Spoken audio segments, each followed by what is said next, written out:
Donc on va reprendre pour la troisième et dernière session de notre journée, donc qui porte sur les discriminations au travail et la santé. Donc quelques petits mots d'abord pour introduire. Qu'est-ce qu'on appelle discrimination déjà ? Ça se définit par trois éléments cumulatifs. Un traitement défavorable qui est subi par une personne, un traitement qui est injustifié et en lien avec un critère dont l'utilisation est interdite. Donc ça va être par exemple l'origine ou la couleur de peau pour ce qui nous intéresse aujourd'hui. Ce sur quoi on va s'interroger, c'est déjà de questionner l'ampleur du phénomène, déterminer les contextes dans lesquels les discriminations s'inscrivent et d'essayer d'établir éventuellement un décalage entre les représentations qui entourent les discriminations et les expériences effectives vécues par la population. Alors pourquoi aujourd'hui on se pose cette question du lien entre discrimination et immigrés descendants d'immigrés ? Si on regarde quelques résultats de travaux sur le sujet, ce qu'on apprend, c'est déjà que les immigrés et les descendants d'immigrés, ils ont plus de risques d'être discriminés que la population non immigrée ou dite souvent dans les enquêtes population majoritaire. Deuxièmement, d'après les résultats de l'enquête trajectoire et origine, mais qui sera, je pense, bien plus présentée en détail dans les présentations qui vont suivre, c'est dans le travail qu'il y a le plus de discriminations relevées. Et dans ce contexte professionnel, on peut distinguer à la fois les discriminations d'accès à l'emploi, mais aussi les discriminations qui vont se produire au cours de la carrière professionnelle. Donc ça s'explique par le type d'emploi occupé, qui sont fortement concentrés dans le secteur de services et d'aide à la personne, en faisant écho à la présentation de ce matin, notamment de François-Xavier Devetter. Et on a aussi tout un tas de discriminations globalement pendant la carrière qui peuvent induire des pertes d'emploi, un cantonnement à des emplois précaires, une invisibilité du travail, on en a parlé aussi, dégradation des conditions de travail, la nécessité d'en faire plus, et ainsi de suite, qui sont autant de facteurs très liés aux risques psychosociaux et qui vont fragiliser la santé mentale. Un troisième résultat sur les discriminations qui ressort dans plusieurs enquêtes, c'est que la discrimination dite ethno-raciale, qui regroupe les motifs origine et couleur de peau, elle dépasse nettement tous les autres types de discrimination qui sont recensés. Donc finalement, pour toutes ces raisons, on a fait l'hypothèse que la discrimination vécue au travail pourrait toucher de façon particulière les immigrés et les descendants d'immigrés. Alors, quel lien on peut faire ensuite entre discrimination et santé ? Globalement, il y a peu de travaux qui abordent cette question, mais certaines études européennes nous montrent que les discriminations, elles ont un impact sur la santé mentale. Donc, par exemple, dans une étude qui a été réalisée aux Pays-Bas, on voit que les discriminations, elles contribuent considérablement à un état dépressif chez des groupes immigrés minoritaires, alors que le lien il va être beaucoup plus faible pour les Néerlandais. Ce que nous disent aussi les études, c'est qu'au-delà des effets des discriminations sur la santé mentale, elles ont aussi un impact sur la santé en général.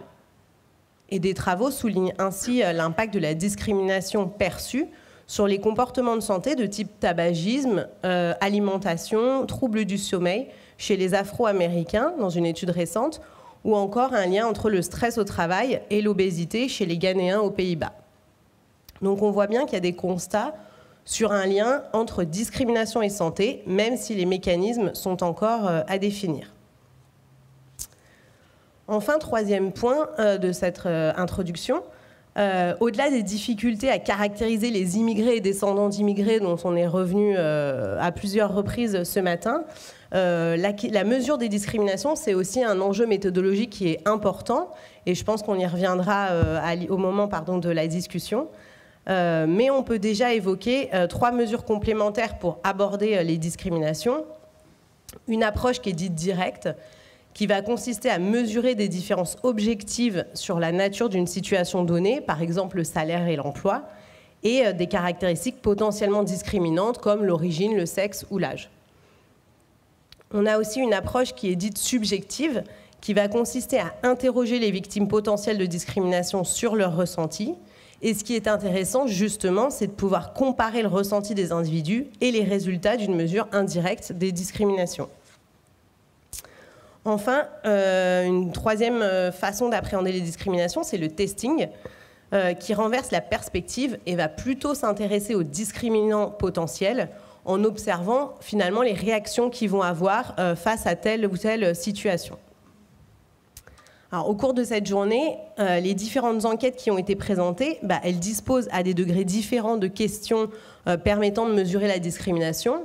Donc, pour revenir sur l'enquête conditions de travail et l'enquête SUMER, par exemple, qu'on a déjà évoquée, il y a juste, en fait, dans ces enquêtes, une série de questions sur les comportements hostiles, suivies pour l'enquête conditions de travail, d'une question qui permet d'établir la cause, à savoir si elle est liée à la couleur de peau, aux origines ou à la nationalité. Mais en fait, c'est surtout l'enquête trajectoire et origine, donc je ne vais pas plus la présenter parce que je pense que vous allez le faire, mais qui mesure beaucoup mieux ce phénomène, puisque les chercheurs ont combiné des questions directes sur l'expérience des discriminations et des questions précises qui portent sur des situations particulières de traitement inégal et d'injustice dans différentes sphères de la vie sociale. Dernier point sur la mesure des discriminations, ce qui est assez difficile également pour les appréhender, c'est qu'elles dépendent de la sensibilité des répondants face aux situations vécues, et ce, quelle que soit finalement l'enquête et la mesure adoptée, mais on y reviendra aussi au moment de la discussion. Alors, pour nous éclairer sur ce sujet et faire émerger des questions et des points à discuter, on va d'abord écouter Emmanuel Valla, donc cette fois-ci on n'a pas changé le programme prévu, qui nous fera une présentation sur l'insertion des immigrés et des descendants d'immigrés dans l'emploi en France. Donc Emmanuel, il est économiste du travail, maître de conférences à l'université Paris-Est Marne-la-Vallée et chercheur affilié au laboratoire Érudite, et il est aussi conseiller scientifique à la DARES. Ses travaux ils portent principalement sur l'accès à l'emploi en France des immigrés et des descendants d'immigrés, et notamment aux discriminations à l'embauche et au rôle des réseaux de relations. Il réalise également des évaluations de dispositifs qui permettent in fine d'améliorer l'insertion de ceux qui rencontrent le plus de difficultés d'accès à l'emploi. Voilà. Emmanuel, la parole est à toi. Ok, allez.